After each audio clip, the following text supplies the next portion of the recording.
এটা তো খুবই পরিষ্কার যে আমি একটা মামলা করলাম, তার আড়াই বছর পরে, ঠিক আড়াই বছর পরেই একটা পাল্টা মামলা করা হলো শুধু দমানোর জন্যই, তার কিছু না। আমার বিশ্বাস যে আমি সঠিক বিচার পাবো, আমি ন্যায় বিচার পাবো। 4টা বছর আগের ঘটনা, আমি দাঁড়ে দাঁড়ে ঘুরে শেষ পর্যন্ত এই আদালতকেই আসলে আমার মনে হয়েছে যে আমি এখান থেকে ন্যায় বিচার পাবো। আমার আসলে এই মুহূর্তে আসলে কিছুই বলার নেই। আপনাদের ভালোবাসা যেভাবে আমি কালকে থেকে যেভাবে আপনারা ভালোবাসা জানান দিয়েছেন আমাকে, এই ভালোবাসার প্রতি আমি আসলে সারা জীবন কৃতজ্ঞ থাকলাম। আমি ব্লেসড আসলে এত ভালোবাসা যে আমি পেয়েছি। আমি একটা জিনিস বলতে চাই যে আমি আইনের উপরে শ্রদ্ধাশীল। আমার এই বিশ্বাসটা আমি আসলে একদম শেষ অবধি রাখতে চাই। আমি বিশ্বাস করি আমি আসলে ন্যায় বিচার পাবো, আর আপনারা আমার সাথে থাকবেন। এই ভালোবাসা নিয়েই আসলে আমি জিততে চাই ইনশাল্লাহ।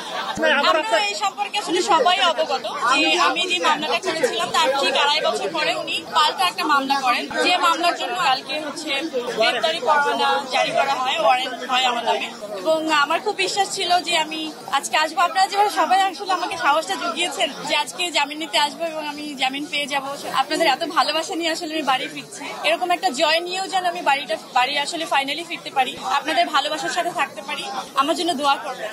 খুশিতে কেঁদে দিয়েছিলাম না, সেই কান্নাটা, সেই খুশির কান্নাটা আর পরে হবে যখন পুরোপুরি ফাইনাল হয় না, ওই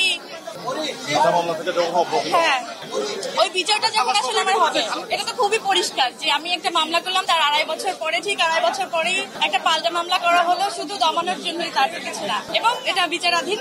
আমার বিশ্বাস যে আমি সঠিক বিচার পাবো, আমি ন্যায় বিচার পাবো। আমি কিন্তু দাঁড়ে দাঁড়ে ঘুরেই, আপনারা সবাই জানেন 4টা বছর আগের ঘটনা, আমি দাঁড়ে দাঁড়ে ঘুরে শেষ পর্যন্ত এই আদালতকেই আসলে আমার মনে হয়েছে যে আমি এখান থেকে ন্যায় বিচার পাবো। আমি এখান থেকে আশাহত চাই না, আশাহত হতে চাই না।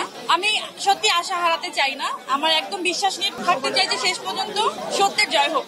আমি যতটুকু দিয়েছি অতটুকুই আমার বক্তব্য। তারপর যদি ক্লিয়ার করতে হয় আমি নিজে থেকে করবো। Thank you.